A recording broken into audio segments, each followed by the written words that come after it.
ए राजा हो छठी घाट ही टोर लागा वाइए दे तो ना। ए राजा हो छठी घाट ही टोर लागा वाइए दे तो ना। तो चलिए दोस्तों, आपको मेरा थंबनेल देखकर या मेरा गाना को सुनकर पता चल गया होगा कि किस गाने पर गाना लिखा गया है।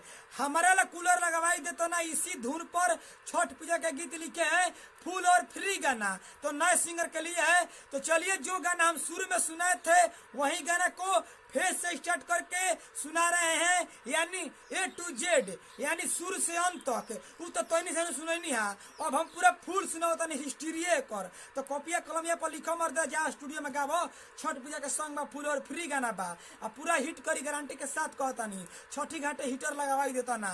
तो चलो ना हम गाना के स्टार्ट करके सुनाओ तनी, और बाद में समझाई। तो स्क्रीन पर चलो, लेट्स गो। चलिए दोस्तों, ये मुखड़ा है, देखिए हम मुखड़ा को गा रहे हैं कि यारे पहले पहिल करतन छठी के पूजा नवा, थोड़ा थोड़ा कांपते हमर बदनवा। ए जी सुनी ना, अरे पहले पहिल करतन छठी के पूजा नवा, थोड़ा थोड़ा कांपते हमर बदनवा। अरे लागत जड़ तन कवन पैया लगाई दे तो ना। ए राजा हो छठी घाट ही टोर लागा वाइए दे तो ना।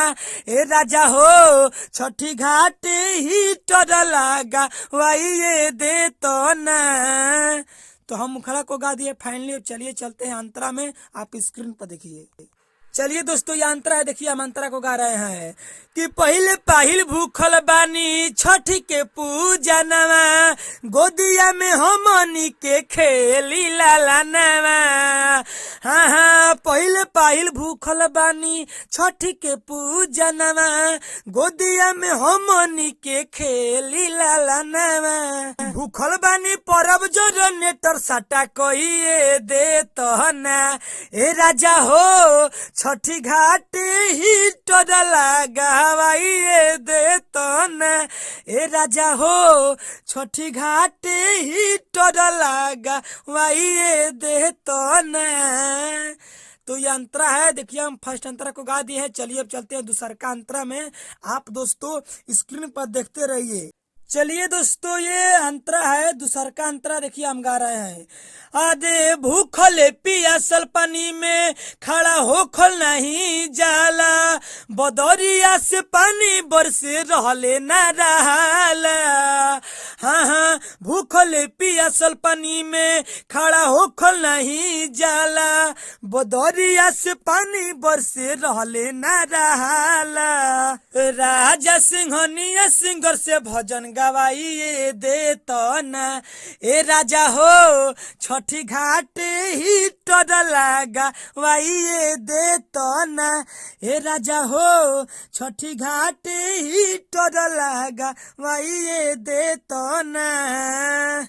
तो हम पहले ही बताए थे कि आगे चलकर समझाएंगे, क्या समझाने वाला है मेरा बात सुनिए। जहाँ डॉट डॉट करके एक है वहाँ एक बार गाना है, जहाँ डॉट डॉट करके दो है वहाँ दो बार गाना है, जहाँ कोमा है वहाँ सांस लेना है। ये तो आपको दोस्तों डाउट क्लियर हो गया होगा। एक और बात बता देते हैं, यही गाना आप गा दीजिएगा, यही गाना कोई और गा देगा तो कहता है लोग ना कि कॉपीराइट है। अरे बैक पागल कहीं, क्या कॉपीराइट कहाँ से आई? तो हर म्यूजिक अलग बा, उनकर म्यूजिक अलग बा, तो कॉपीराइट कहाँ से आ जाई?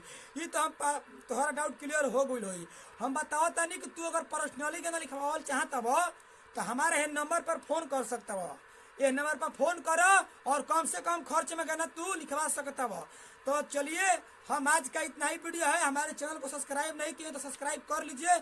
अगली वीडियो मिलेंगे, इसके लिए बाय बाय, रोजाना लाते रहते हैं। तो चलिए यार, पर्सनली गाना लिखवाना है तो स्क्रीन पर फिर से बोल रहे हैं, कॉल करके कांटेक्ट कर सकते हैं। तो चलिए आज का इतना ही वीडियो है, अगली वीडियो मिलेंगे, इसके लिए बाय बाय।